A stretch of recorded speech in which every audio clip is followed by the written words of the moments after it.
때문에 예수님은 잠시 예루살렘을 벗어나서 빈들, 에브라임 빈들 그 광야에 계시다가 6월절을 6일 남겨놓고 6월절 6일 전에 베다니에 있는 나사로의 집을 다시 방문합니다.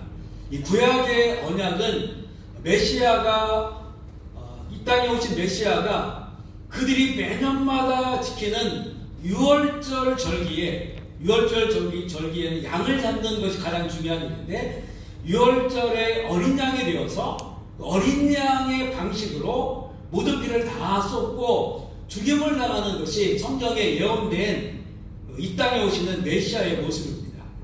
예수님은 과거를 성취하시는 분이고 새로운 미래를 여시는 분이기 때문에 구약에 예언된 그 때와 그의 방식으로 또 이 땅 가운데서 사역을 하시는 거죠. 그래서 예수님은 6월절이 되기까지 지방에 머무르시다가 6월절 이 6일 전에 다시 예루살렘 쪽으로 이동을 하신 겁니다. 그리고 나서 나사로의 집을 방문하시고 그곳에 잔치가 벌어지잖아요. 그리고 그 잔치가 마친 다음에 예수님은 또한 성경의 예언을 따라서 나귀 새끼를 타고 예루살렘 성으로 들어가십니다. 많은 사람들이 거리에 나와서 종려나무 가지를 흔들며 호산나 찬송하리로다 주의 이름으로 오시는 이 이스라엘의 왕이시여 라고 하면서 예수님의 예루살렘 입성을 환영합니다. 그리고 나서 오늘 본문이 이어지는 거예요. 이 분위기는 너무나 좋습니다. 특히 나사로의 그 사건 이후에 죽었던 나사로가 살아난 이후에 많은 사람들이 예수님을 믿고 따르고 있습니다. 예수님은 죽은 나사로도 살리는 하나님과 동등한 능력을 갖추신 분이고 무슨 일이라도 하실 수 있는 분이라고 여겨지는 것, 그렇게 믿고 따르는 겁니다. 그래서 그동안 눌려왔던 자들, 가난한 자들, 고통받았던 자들에게 예수님은 그야말로 새로운 희망의 구세주로 메시아로 여겨진 것이죠. 예수님이 함께 하신다면 세상을 바꿀 수도 있을 것 같은 그런 좋은 분위기였습니다. 그들은 예수님을 하나님께서 보내신 이스라엘의 왕이다. 예수님 입성하실 때 이스라엘의 왕께 호산나를 들고 왕께 경배를 한 것이죠. 이렇게 예수님을 환호하고 있었던 겁니다. 이때 예수님은 이렇게 말씀하시는데 우리 12장 23절 말씀을 먼저 읽어볼게요. 시작. 예수께서 대답하여 이르시되 인자가 영광을 얻을 때가 왔도다. 지금 이 좋은 분위기로 본다면 예수님께서 내가 영광을 얻을 때가 되었다라고 하는 이 말씀이 세상적으로 본다면 내가 이스라엘의 왕이 되겠다. 하나님이 주신 능력으로 내가 이스라엘의 왕이 돼서 이스라엘을 회복하고 이 예수님이 영광 받는다고 한 말씀이 이렇게 느껴질 수도 있는데 그 다음 구절을 보면 이렇죠. 12장 24절 말씀 읽어볼게요. 시작. 내가 진실로 너희에게 이르노니 하나님의 미랄에 떨어져 죽지 아니하면 하나를 그대로 입고 죽으면 많은 열매를 맺느니라. 지금 예수님이 하신 말씀은 인자가 영광을 받을 때가 됐다라고 하는 이 말씀은 이스라엘이 왕이 이 좋은 분위기를 살려서 이스라엘의 왕이 된 세상의 영광을 받는 길로 가는 것이 아니었습니다. 자신을 땅에 떨어진 하늘의 미랄로 말씀하셨죠. 하늘의 밀 씨앗이 땅에 떨어졌는데 이것은 이 씨앗을 흘린 것이 아니죠. 씨앗을 놓친 것이 아닙니다. 농부가 땅에 이 미랄 씨앗을 떨어뜨릴 때는 목적이 있는 것이죠. 이 미랄이 한 알 그대로 남기를 바라지 않죠. 그대로 남아있으면 결국 썩어버리죠. 이 농부가 원하는 것은 목적이 있었습니다. 이 미랄이 땅에 떨어져서 깨어져서 그리고 싹이 나고 자라서 열매를 맺게 하는 것이죠. 하늘의 밀이 땅에 떨어진 것은 하늘에 계신 하나님의 아들이 세상에 떨어지신 것입니다. 하나님의 아들은 하나님이죠. 우리 아버지가 사람이니까 아들도 사람이에요. 돼지가 새끼를 낳으면 돼지입니다. 하나님의 아들은 하나님이시죠. 하나님이 하나님의 미랄이 돼서 땅에 떨어지신 겁니다. 구약에 약속하신 언약의 씨앗이 되어서 땅에 떨어지신 것이죠.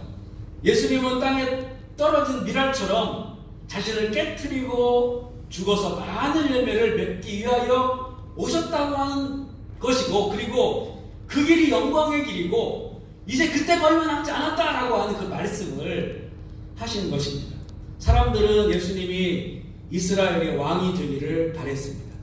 만약 예수님이 그 환호성에, 그 예수님을 영웅으로 받드는 이 분위기를 통해서 세상의 영광을 받기를 원했다면, 이것이 그대로 이어지길 바랬다면 굳이 십자가의 길로 가지 않으셨을 것입니다. 사람들이 나에게 주는 저 환호와 영광에 머물러 있을 것입니다. 십자가의 죽음의 길을 가심으로 많은 열매를 얻어 하나님께 영광을 올릴 것입니다. 이 갈등이죠.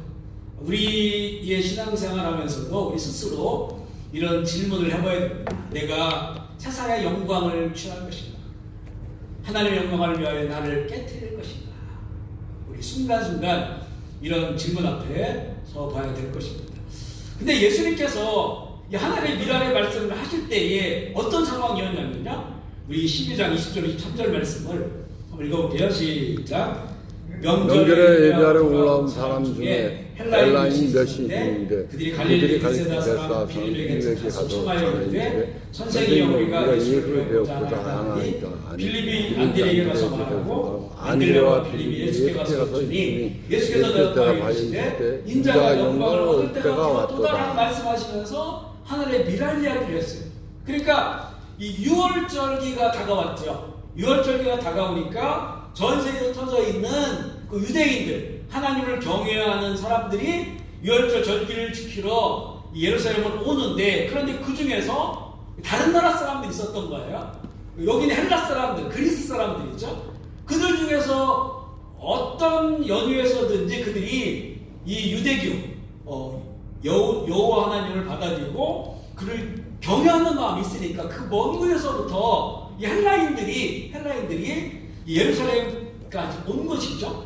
그래서 그들이 예수님을 만나기를 원한다라고 하는 말씀을 하니까 예수님께서 하늘의 미랄 이야기를 하시면서 많은 열매에 관한 그런 말씀을 하시는 거예요.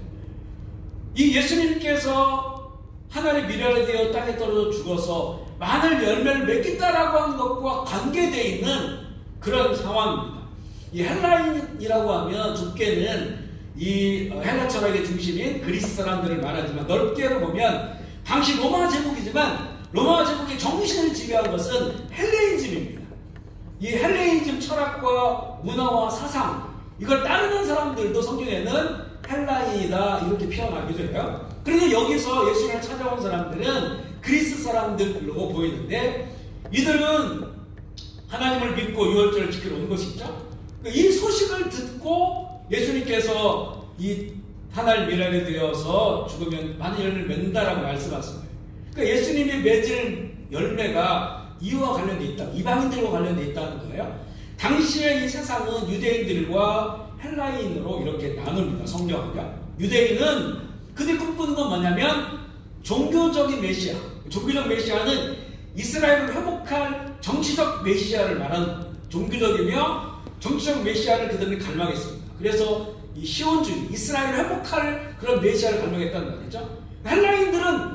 헬라인들은 누구를 갈망했냐면 철인을 갈망합니다. 플라톤의 철인 정치, 철인 사상이 있잖아요. 그래서 이 철인적 능력을 가진 그런 지혜로운 강력한 권세를 가진 철인이 나타나서 그가 세상을 통치하고 세상을 낙원으로 만들어주기를 바랬다는 거죠. 그러니까 슈퍼파워 메시아를 그들이 원했던 거예요. 그런 정치적 힘을 가진 그런 자를 이 헬라인들은 원했다는 말이죠. 그러면 유대인이 원하는 메시아, 자기들의 나라로 가는 거, 헬라인들이 원하는 메시아, 이 파라다이스를 꿈꾸는, 이게 서로 다릅니다. 이루어질 수 없는, 서로 충돌할 수밖에 없는 그런 세상을 이들이 꿈꾸고 있었다는 거죠.